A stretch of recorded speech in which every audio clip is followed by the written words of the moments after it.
this and it works. You kind of got to have that cocky, arrogant look in a Shumble way. Shumble meaning super humble. So, you guys ready to blow it out? All right.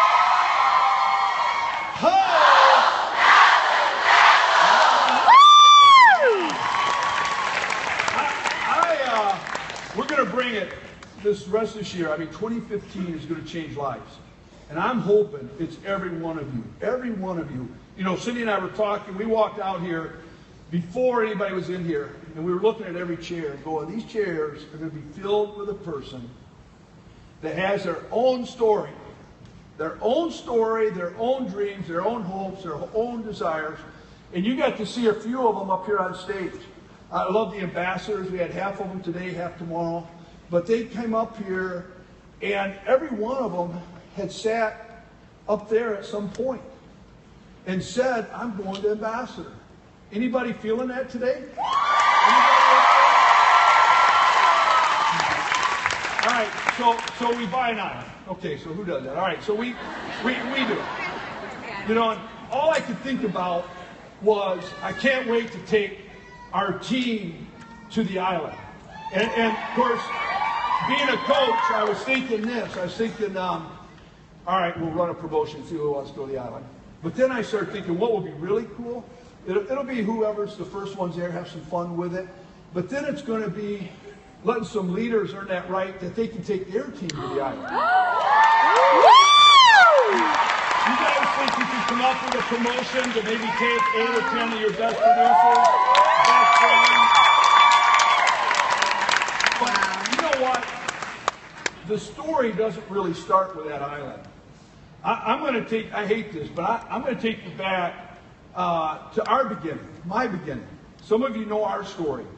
I mean, before it works, I was a high school math teacher and a basketball coach. And when you see those pictures, wait, you're going to be standing up here looking back at pictures someday. You wait. That guy right there wasn't thinking about owning an island. That guy right there was coaching basketball. Cindy was at home with our 3 kids. I didn't dream about owning a golf course. You know, Michael brought a few friends out there this week, some ambassadors, people, and so we just closed the course down. And they said, you're going to close the course down? And I said, yeah. You know why? They said, why? I said, because we can. We had 24 golfers on the course that was just, it works. You know, that's special when you can do those things. But that wasn't one of my dreams back then. You know, owning a ranch. We've had a few of you out at the ranch and swamp bugging and quad running through the swamps of Florida, which is beautiful. But we didn't have those dreams then. Our dream was, like you've heard today from many other people, our dream was $500 a month. I was sitting in a room just like this with another company, never have heard of network marketing, and I'm sitting there and I'm trying to imagine if this would work for me and I could make $500 a month, how much stress it could take off into the month. How much stress it could take off Cindy and I. And I know many of you are sitting here with those same thoughts. You're saying, man, $500. We weren't thinking of an audience. We were thinking of just how to get ahead a little in life. Anyone feeling like that right now up here? Anyone really thinking $500? That's why we came in with that Ruby bonus, because we knew statistically $500 what that could mean in someone's budget right there. If you're looking for an extra $500 a month, or you're feeling like that, I want to tell you, your past will not control your future. Anything that's gone on in the past, you got to drop it today, and we're going to start focusing on some dreams, and we're going to start focusing on moving toward those goals. You know why it's great to have a dream? Because you know where you're going. You know, I always thought it was strange. I didn't know why I did this. I would tell people my dreams. I'm like, that's dumb. Now I got to do it. And some of you VIPs know that. 'Cause I remember when we were in Grand Rapids, Michigan, I said, we're going to move the company to Florida. I'll never forget, I still tell that story. we ran a leadership conference. Blair knows it's coming. We ran a leadership conference in January at our home in Grand Rapids, Michigan.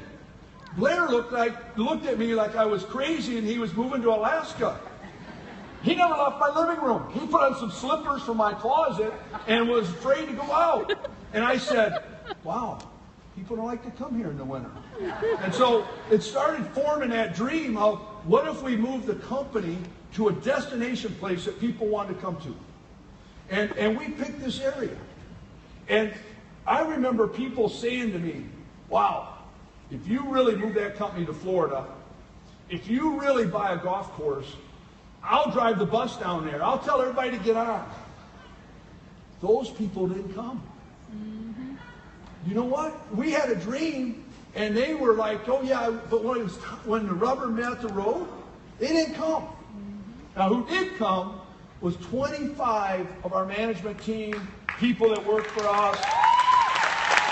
They said, let's do it. Let's do it. Wow. I didn't know they put that picture up. Have you put that picture up? This is my favorite family photo.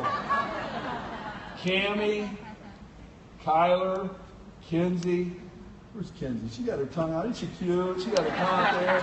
My favorite dog in the world, Cindy and I. Those hair were popular back then. That mustache was actually in. We were not trendsetting at that moment.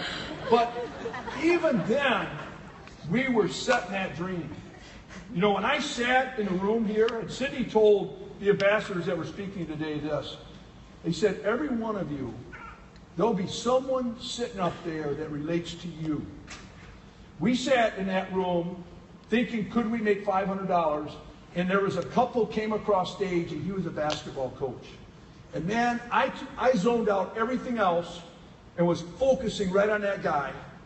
And all I could think about was, man, if he can do it, I think I can. Mm-hmm. You know, I was looking at him. I watched the way he walked. I watched what he was doing. I thought, I think I can do that. And I started with that.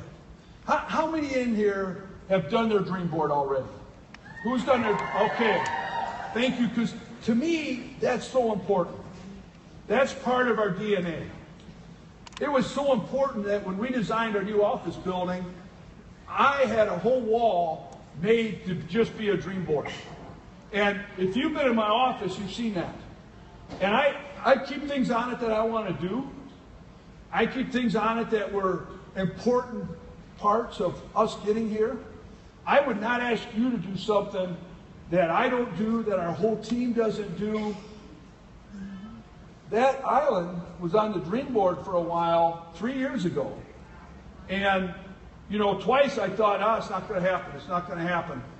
It actually came by us a third time. And I was like, all right, wow. You know, sometimes God just kicks you, but he brought it back to us this time. This is ours. And then we didn't get it. And I was confused at the time. I'm like, I actually kind of mourned it a little bit. I was like, doggone it, that was going to be great. I mean, this is more Jimmy Buffett than having an island. And we were actually going in a different direction. I wanted something to be able to entertain when you guys came and spend some time. And we got a call. And I actually didn't take the call because I was pouting. And it was a real estate agent. I said, I want to talk to her. You know, we didn't get it. And then I listened to the message later, and the message said, they want to talk to you one more time. And in 2.5 hours, we closed the deal. Wow. And so you've got to put that in front of you and be ready. I relate this back to some of you out there sitting right now. Barbara Bozer, she's an ambassador. But she's not resting on that title. When we came out with the cruise, she went out and started gathering loyal customers, new team members, helping them build to Ruby. She's our #1 cruise coordinator for this cruise.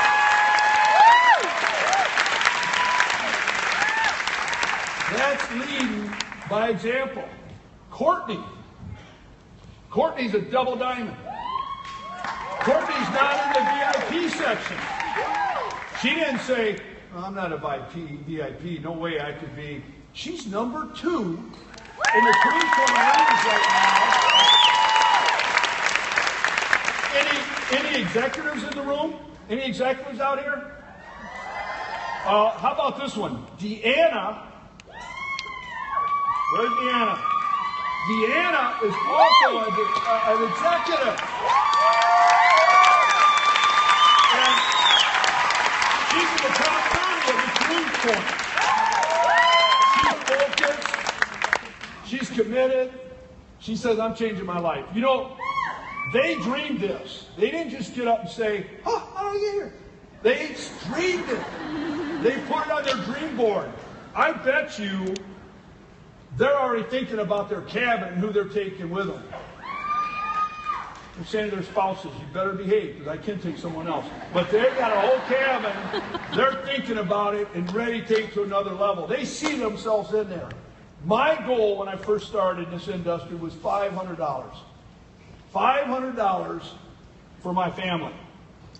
I truly believed when I was sitting in that room that day, seeing some of the people on stage, that I could make that $500. I could go part-time and make $500. But I got to be honest, in the back of my mind, I really was thinking, could I be one of those that went full-time? Could I make enough money to really go full-time? And when Cindy and I decided we could go full-time, just like many of you, we'd had a career, we'd gone to college for that career, you know, we had to tell family and people, and we wondered what they would think, and yet, but we worry about that. You know, after we went full-time, I started dreaming, what if we could be financially free? What if we could pay off our credit cards? Cindy and I, we picked a credit card, and we started applying money towards that. And then we cut them up. We would get our commissions checks, and we would literally high-five each other. We'd be like, whoa, this is awesome. And we slowly were paying off credit cards. And then the money grew, like many of yours. And all of a sudden, we paid our house off. When we first started, we had a 30-year mortgage. We never dreamed that house was going to be paid off. I'll tell you this. Because our house is paid off, you sleep better and the house is paid for. When you don't owe someone else, there's not pressure on you. You know, I look back and think in our early years, Cindy and I were high school sweethearts. In our early years, when we fought, it was usually over money and stress of money. It wasn't our relationship.